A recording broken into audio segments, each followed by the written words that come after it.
Hola, ¿qué tal? ¿Cómo están? Bienvenidos al taller de experiencias narrativas de hoy martes 16 de junio de 2020. Bueno, espero que estén muy bien. Estuvimos viendo el género de la fábula, ¿sí? Hoy vamos a comenzar a trabajar un nuevo género, que es el género del cuento, ¿sí? Pero antes de meternos con nuestro primer cuento, en el taller de hoy vamos a trabajar qué es un cuento. Porque justamente en el mundo de las narraciones, de las experiencias narrativas, hay diferentes géneros.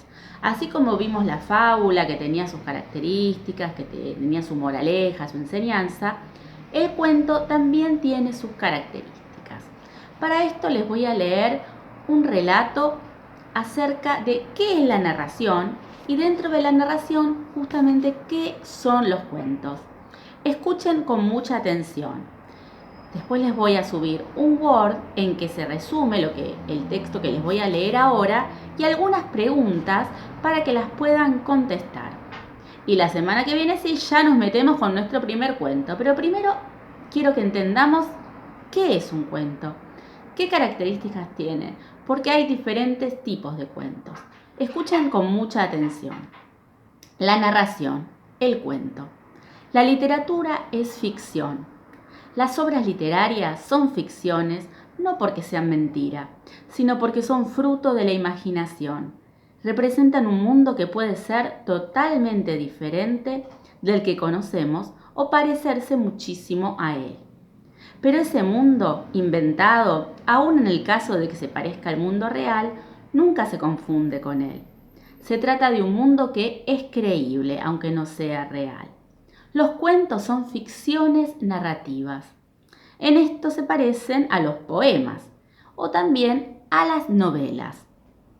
¿Pero qué tienen en común estas formas literarias?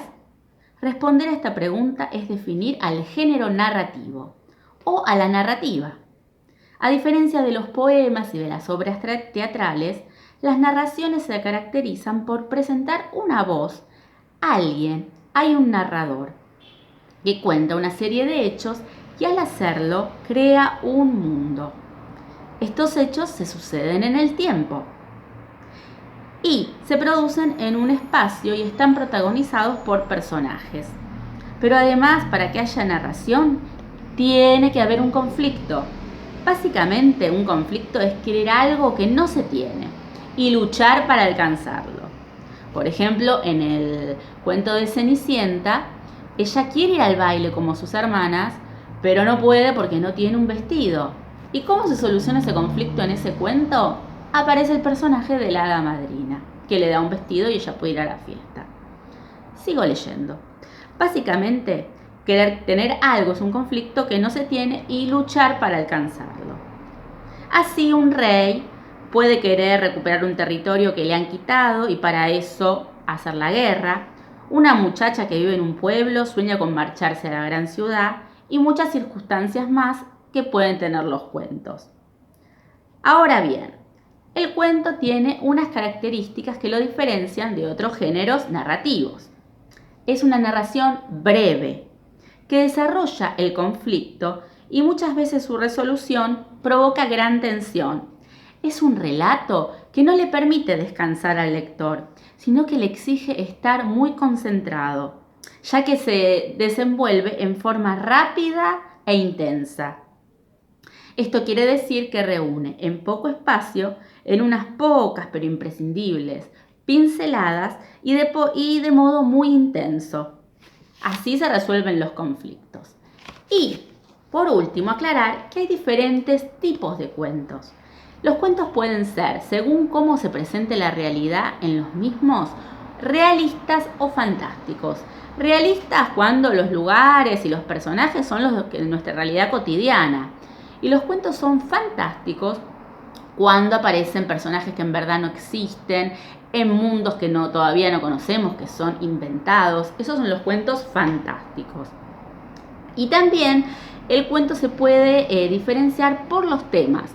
Por ejemplo, hay cuentos policiales que tratan sobre suspenso. Hay cuentos de humor, humorísticos. También hay cuentos como por ejemplo, parecidos a las fábulas que dejan enseñanzas. Bueno, espero que les interese el cuento. Lean bien, les voy a dejar el archivo Word con toda esta explicación del texto que les leí. Se los voy a dejar en un Word y que puedan contestar las preguntas. Así estamos listos para trabajar la semana que viene nuestro primer cuento, que es sobre un autor italiano